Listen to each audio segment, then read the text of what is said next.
guilty as sin.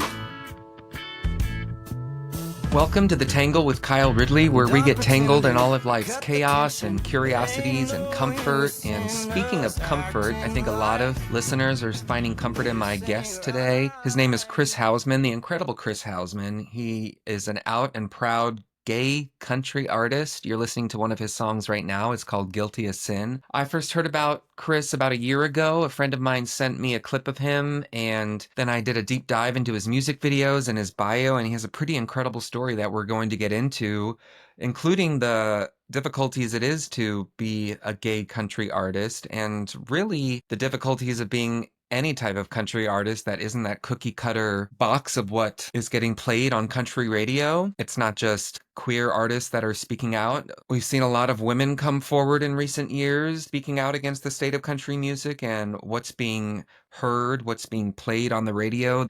It's a slow genre to come around to progress, as we've seen plenty over the decades, from the Chicks to Beyonce. Maren Morris has spoken out, Casey Musgraves. It's a beautiful genre of music, but so much of it seems to be closed off to diversity. So Chris is certainly making waves in that sense. His debut album, Blueneck, was released last year, Take on Redneck. We get into coming out in a very small town where the whole community is basically the one that finds out and outs you. We get into the religious trauma of growing up gay in a small town and not knowing anyone who's gay and not having any role models and the shame and hiding that comes with that. We also get into loss and also plenty of joy, so don't worry about that. I'm just so proud of his success. I saw him for the first time a month or so ago, and that was a recent Tangle I was in because he played at a venue where I got married a decade ago. I had not been back in so long, and since I've gotten divorced a couple years ago.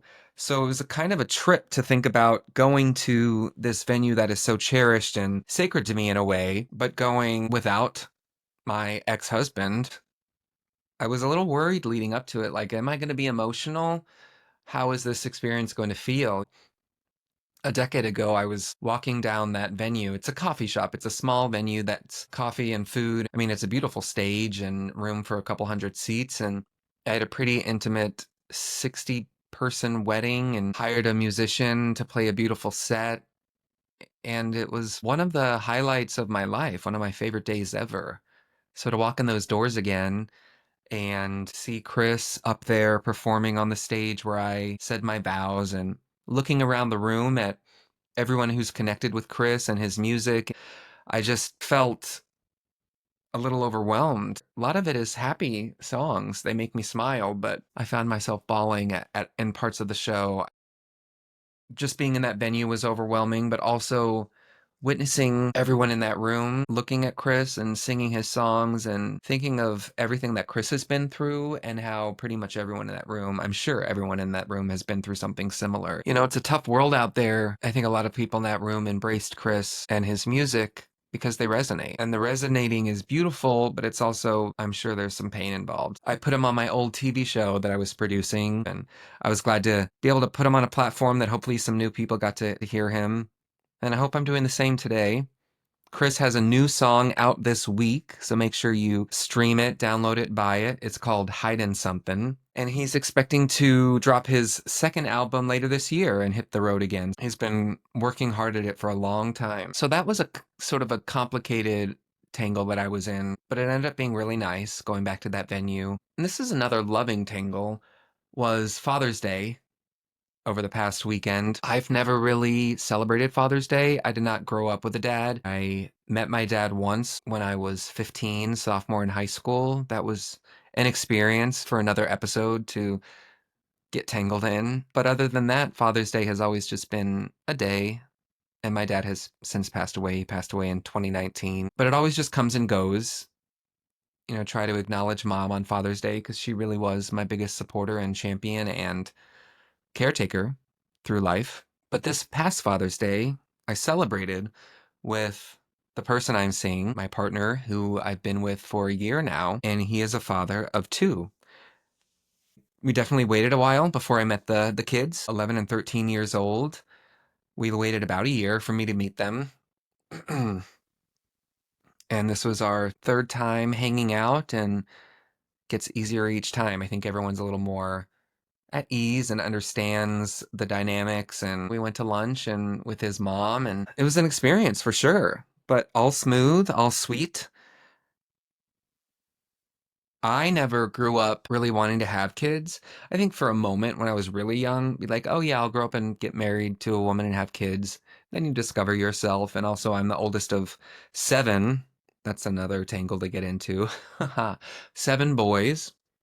Five of the brothers I grew up with the whole time, living in the same house, and the other two are in different parts of the country, and I'm in touch with them as well. But I think being around so many kids growing up and being the oldest, I got my fill. I'm much better with taking care of animals. I have three dogs of my own and take care of other people's animals throughout the year.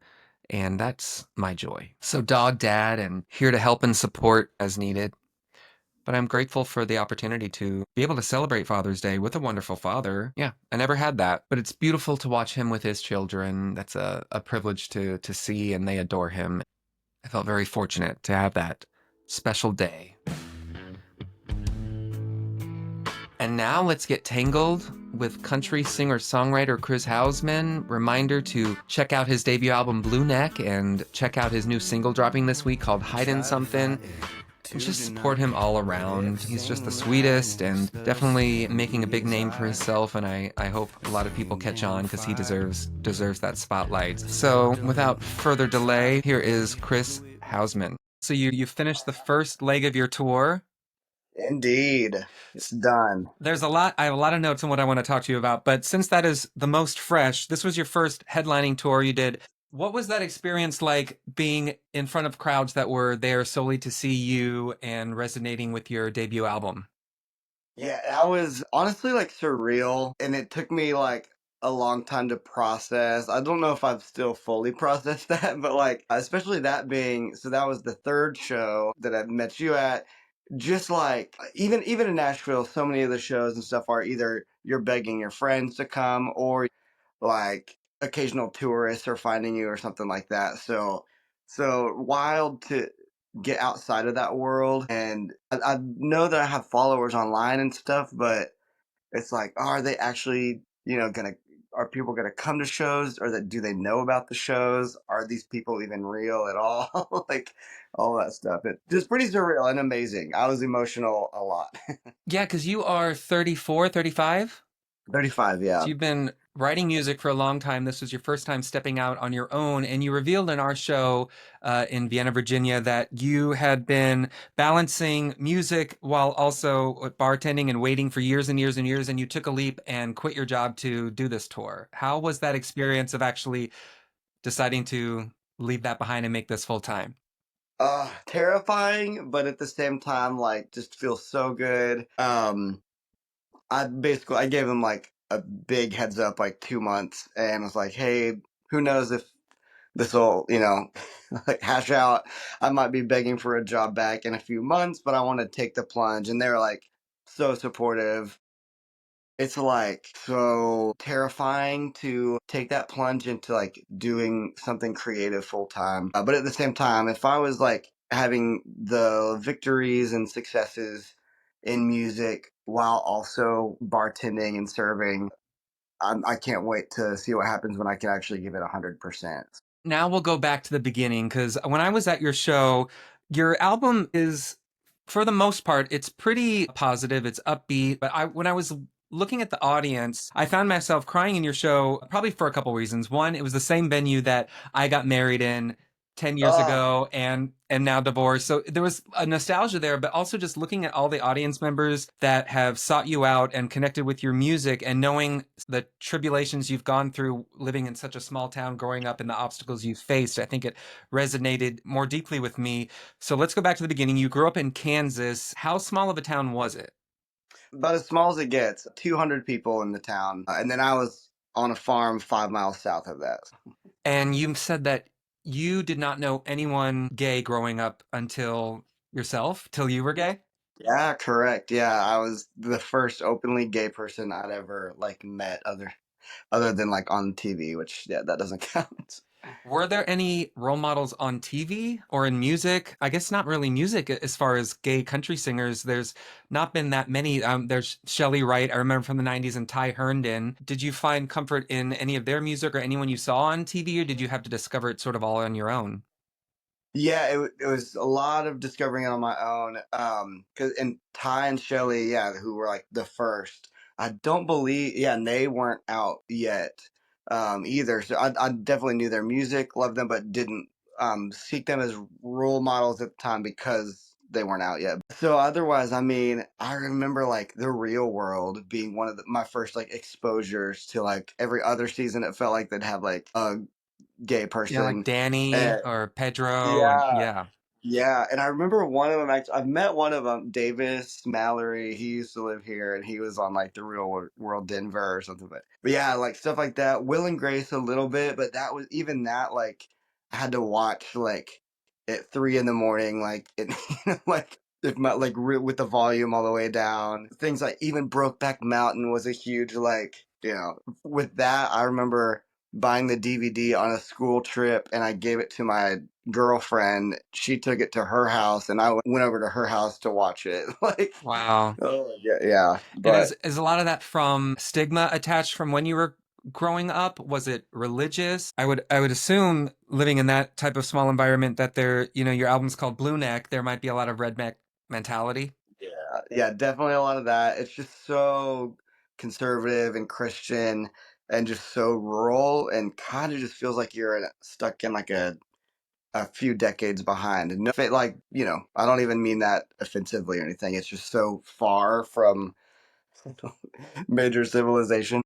With my family in particular, it's more like just conservative uh values, I guess, than even like religious.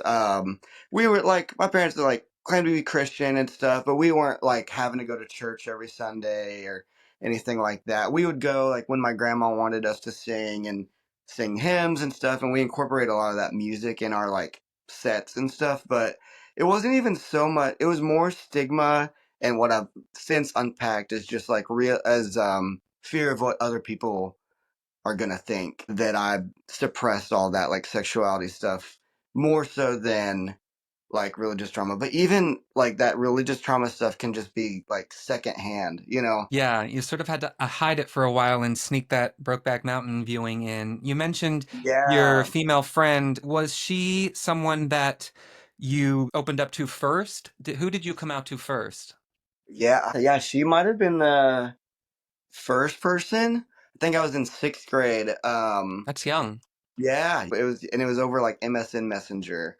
And this would have been a couple years later. I like very carefully chose some friends. I'm kind of shocked that I told as many people as I did, but told maybe two or three people, and then the first like real significant one, I told my sister. I have a sister that's 10 years older than me. When I was 15, like told her, and she was excited. So, You but knew she's all. very early on. Yeah, yeah, I did. Even I mentioned the Bible study stuff. I remember being in like first grade, and we were supposed to like pray for something we were thankful for, and I had a crush on a guy. Actually, yeah, you're younger than me. Um, so he would have been in kindergarten. I was in first grade, and I was like, just dedicate my whole prayer to him, like, that I was thankful. Like total crush now. I realize now, but Did you yeah. have any celebrity crushes back then? So I have a couple too, kind of gay awakenings. I'd say the first one was the Green Power Ranger. I just would have like reoccurring dreams about him like taking his Power Ranger suit off, and then also like a just really significant memory for me was like Pierce Brosnan and Mrs. Doubtfire. Like Mm. he takes his shirt Oh off by the yeah, pool, and that I hairy just chest. like yeah, right. Yeah, I that's just remember. like a core memory. Like I love that part of the movie. That's awesome. So you start coming out in middle school to your friends, then you tell your sister. When is it that you tell your parents and the rest of your family? Ooh, yeah, this one's a doozy. Because I had told I have a twin brother too. I had told him like a little bit before high school graduation, actually, kind of right as I was sort of coming out a little more. he was also like saved, um, and dedicated his life to Jesus and stuff. So he had said something about like he's not gonna judge people anymore. So I was like, let's put that to the test, and like, and I came out to him, and he didn't even have. It was so fresh for him that his response was basically like, okay, I think that's bad, but he didn't even have enough of the like scripture knowledge and stuff to like say why. So at first, so that was okay at the moment. Kind of, it's just only gotten worse. Oh no, I'm sorry. It, it's okay, but and then my parents that it was June 20th, 2008. I'll never forget that day. Um, basically, like small town. Um, the word had just, I guess, because I had graduated from high school, and there were also some like emails and stuff of like things basically me kind of like coming out sort of that were getting circulated around the town. It just in a town of 200 that spreads like wildfire so quick. And I guess because I just graduated, some people were their lips were a little more loose and stuff, and I was just getting bombarded with calls from like people I went to high school with, and I just wanted my parents, a lot with the help of that same sister that I came out to a few years before. Uh, I wanted my parents to hear it from me and not from like a rumor, because I know that was just gonna like eat them alive, and they probably wouldn't even say anything to me. And so I just like sat them down. I gave myself a deadline, sat them down, told them, did not go great. Oh, have they That's all come right. around at all? A little bit, a little. A little bit. It's yeah, it's like it's one of those things again. Just I think lack of exposure. They just kind of didn't know what to do with that. And again, I think just a little bit too much worrying about like what other people think, and you know, Are most of them still in Kansas? yeah. All my family is in Kansas. I've got four siblings. Parents, they're all in. About half of them are in that same hometown, and then a couple siblings have moved to other parts. But And they're all aware of your success and your album? yeah, Okay. I think I think so. I think they should We don't be. really. They should be very Yeah, yeah, proud. So with yeah. that, you knew when you were very young, when did you actually start writing music? And then when did you start incorporating, your feelings, your sexuality into music? Or did you write in a way that everything was genderless? Yeah, so I wrote my first song when I was like 16. I was in like a punk rock high school punk rock band. Uh, so that kind of like and I wrote a song for my high school graduation. I think those were the first two songs. Wrote a little bit just by myself in college. They were really like 2017. I was working in like at Sony Music. Stopped doing that. Co-writing is a really big thing in Nashville of like usually rooms of three people. So I was doing a lot of co-writing, but not really bringing all of myself to the table, sort of kind of just writing generic, middle of the road songs, trying not to use pronouns. And really 2020 kind of changed that. Just kind of having that opportunity to zoom out a little bit and realize like, what's important and what's not. And that's where like the idea for Blueneck came from, and started like incorporating more of my like actual story into my songs.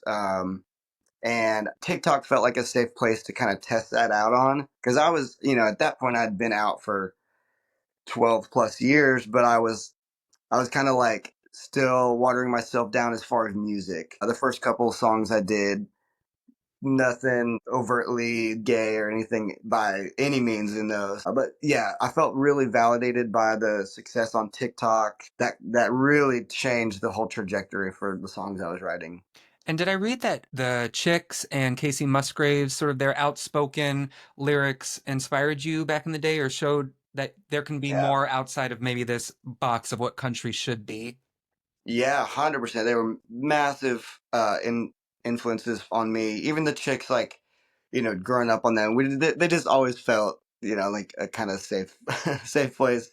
Casey, with like, I remember where I was when I heard "Merry Go Round" for the first time, and "Follow Your Arrow," and then seeing that the songwriters, her co-writers of that song, of those songs, like Shane McAnally, Brandy Clark that were writing a lot of those were openly queer as well. And you sing Cowboy Take Me Away at a lot of your shows now. Do you know if any of the chicks have heard it? And what is the response from audiences when you sing that song? Because Yeah. I found that to be a highlight of your show. Thank you. Okay, yeah, that's been, and it's funny because I had just kind of last second added that in, so that was the first time like trying that out, and it definitely felt like a highlight for me too. And it's just so cool to not even have to change a single word, and it feels like it's meant to be covered by like a gay male country artist. Yeah, not to my knowledge. I posted a thing earlier today of me doing that song at Milwaukee Pride that I just played at over the weekend, and I tagged the chicks hoping like, I know if they hear it or see it, they'd like support it. But yeah, the response from that has been awesome, and I think it's resonated with a lot of people hearing this song that we all knew and loved in a little from a different perspective. Yeah, it's beautiful. Well, we'll get them to hear it, I'm sure. So Yes, you yeah. started writing as a teenager. Is that when you also picked up the guitar? I would say like we didn't have a strings like orchestra or anything, so I call it like the fiddle since I'm not like classically trained. But I picked that was my first instrument. I taught myself when I was 7, actually. Even earlier than that, piano, saxophone, guitar came in like teenage years. Uh, yeah, but really all started with the fiddle and then like singing a little bit after that. And so when you joined that punk rock band is when you started playing live, and then you went to college. When did you start playing solo?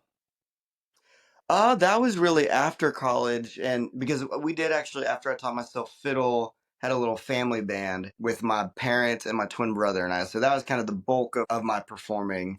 Um, and then really solo after, I would say after college. I mean, I put my first solo song out in 2019, and that's when I started kind of doing like writers rounds and stuff like kind of on my own. Yeah. The state of country music, I know it's always a big conversation, especially for anyone outside of that box of what country music, is stereotyped as a lot of time. When you were recording your debut album, Blueneck, were you culling from years worth of songs, or was it something a specific set of songs that you really knew you wanted to capture, and this was sort of going to be your big coming out? It was a little bit of both, I'd say. Not a ton of people know this, but it's actually like a culmination of 5 years of recording. The first song I put out down to like stuff, 2 months before I put the album out. So a lot of different stuff and even kind of pieces of my life, but it did feel like my life's work up to that point. So I didn't have any like hesitations. It was like so old that it felt like it wasn't me anymore. But now I'm excited to like this to kind of keep things a little more in the same time period. And are you constantly writing? Are you drawing from stuff from your daily life and journaling, or is it something that you consciously have to sit down every week or month, or does it just come to you all the time? Yeah, so I have a note like in my phone that in ways it almost feels like I'm always writing. I'm like 24/7 because sometimes I'll have a dream and like wake up and write down, I had an idea in a dream. Or like a lot of my ideas and stuff like Life Behind Bars I had while working a bartending shift. Or like drag queen was a response to the what was being called the drag ban bill, in which like Tennessee was the first state to try to pass that. So a lot of stuff from the world around me, I like, have a massive list of those ideas, and then take those once I have like an idea a little bit fleshed out. I'll like to take those into rooms with co-writers and kind of bounce things off people that I like trust. Yeah, you're so clever with your lyrics and your turns of phrases, and a lot of the songs they're very catchy. You can sing along to them even if they're sad or a little melancholy. Is everything on limits when you write? You talk about breakups, you talk about religion, you talk about politics. Is there anything that you shy away from, or is it all on the table? It's all on the table now. I really like, and it feels like that's not happening a ton in Nashville or in like country songwriting. So I kind of see this opportunity to like, hey, what's going on in the news that we should write a song about? Even like, Oh, Because yeah, I specifically, mean, yeah, drag queen. What was the response to that? And does it stem from also you recorded it in the video in the first place you saw a drag show? yeah, the response was amazing to that as well. It's been nice to get to like a confidence in my writing place now that I'm at, to where like I can kind of say like, all right, this is what we're writing. This is what I as an artist want to write. People, yeah, are just usually down for that. And the response was amazing. That one also did well on TikTok. The music video was incredible. That one I was even nervous about doing the music video for because I hadn't been like backstage for like a drag performance before. I thought we were going to be in the way, and it was just so magical to witness that, and everybody was so sweet. And I try to write the songs I wish I heard growing up, like Drag Queen, write songs in a way that even somebody in my tiny hometown in Kansas could hear the song and be like, okay, that makes sense. Maybe I don't hate drag queens after all. And you mentioned TikTok success because country radio is very, it seems skewed. It's very one dimensional. So a lot of these artists, diverse artists, are finding listeners on TikTok. When you look at the state of country radio, I want to give a little moment of love of artists that maybe people wouldn't have expected that have openly supported you. Have you found much community in Nashville, especially with those that may be well known? Yeah, there has been that, and it tends to be people who have kind of been like ostracized from country radio. We mentioned Casey and the Chicks, folks like I know Margot Price and Cam, a lot, especially more on like the songwriter side, because Nashville is like a little blue dot in a red sea, but at the same time. There's a lot of people here that are like, yay, like support you, but then they're not like signing people necessarily. They're like, "Oh, wish the best for you," but like, it's still a little too risky. I mean, and they're not even like openly saying that, but it's still viewed very much as a risk. The industry still doesn't think that there's like enough of an audience um, for that. So Seems like the industry may not be totally on board with what your hat says, which you sing a lot, and y'all means all. So they're not really ahead of the curve in that sense. yeah, and I get it. Like, it's a business. They're trying to make money. It makes sense for companies to be safe, but it's just like I don't know.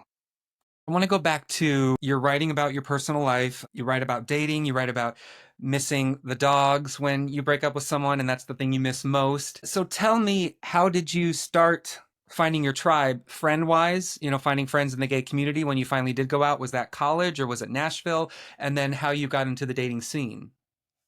Yeah, I would say college was the kind of the first little dip in that, but also went to a private Christian university here in Nashville. I was one of very few people that were out when I started there, but a lot of people have come out since. Really, one of the big things for me, we have a wonderful like gay kickball league here in Nashville, and that's when I started to really kind of feel like I was finding my tribe and my people. I mean, I jumped right into the dating pool when I got to Nashville too. I was, as someone who had known that I was gay for so long, was just like I just thought that, oh yeah, you go to like the gay dance bar and talk to somebody and have a boyfriend immediately. Jumped way too fast into that really because I feel like I was kind of just like desperate for to have what I'd witnessed so many friends have for years. Then like with practice realize like, oh, okay, it's not like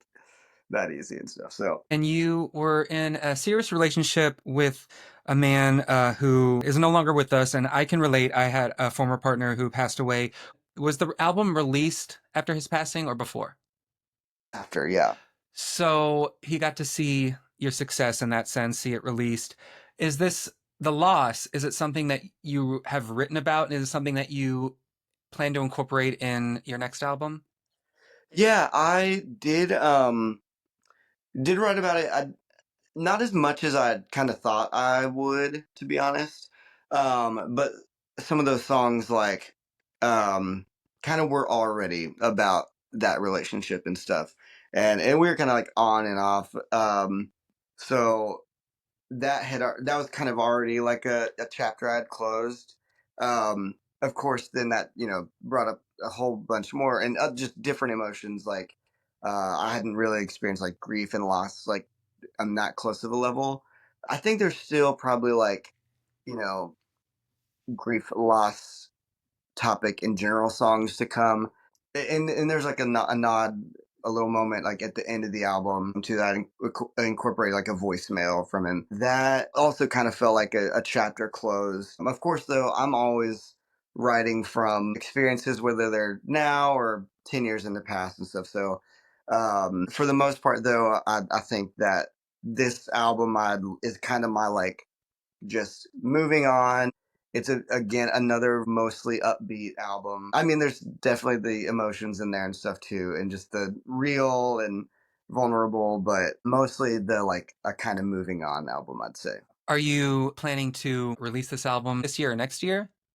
Yeah, later this year. Don't have an exact date totally nailed down yet, but I'm doing a few singles. I've got one coming out on June 20th, so excited about that. And then Your coming out anniversary, right? yeah, oh my gosh, I didn't even realize that. Gotta say something about that. Um, yeah, so that'll be exciting. Couple more singles, and then yeah, another full album in the fall for sure. Do you plan to go back on the out on the road? Yeah, to support that album coming out, definitely gonna hit the road again. So And I think you mentioned in your show, you have found new love, your currently partnered? yes, I sure have, and we like U-hauled it up. Already live together. Have animals? He has two amazing dogs that I'm obsessed with. His name's Morgan. The dogs are Frank and Willie. Absolutely obsessed with them. So hopefully not another the dog song, just or Love like the songs? dog 2.0 about like just how much I love the dogs. Well, I can't not mention Pride Month. You just performed in Milwaukee Pride. I did, yeah. How was that? And then do you remember the first Pride festival you took part in? Yeah, Milwaukee was wonderful. I was like so pleasantly shocked at how like massive of a festival that it was. They do it big, 3-day thing.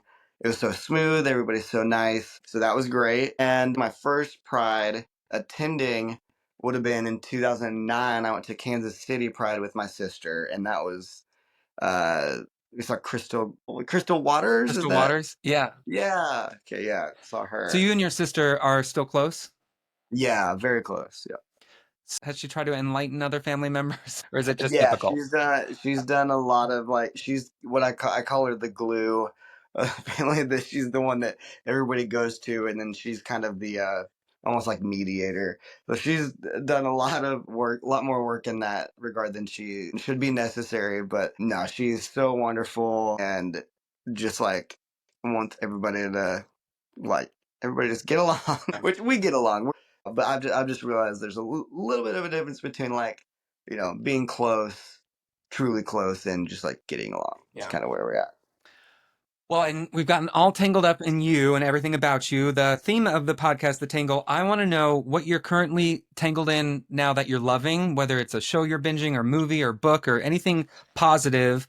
Or on the other hand, if there's anything frustrating that you're working through right now that you're trying to get untangled from. Ah, yeah. I love that, by the way. We find ourselves tangled in so many ways in life. I'd say the good tangled thing right now, I'm absolutely obsessed. They're kind of like coming to an end. Seems like maybe another season's coming, but the telepathy tapes.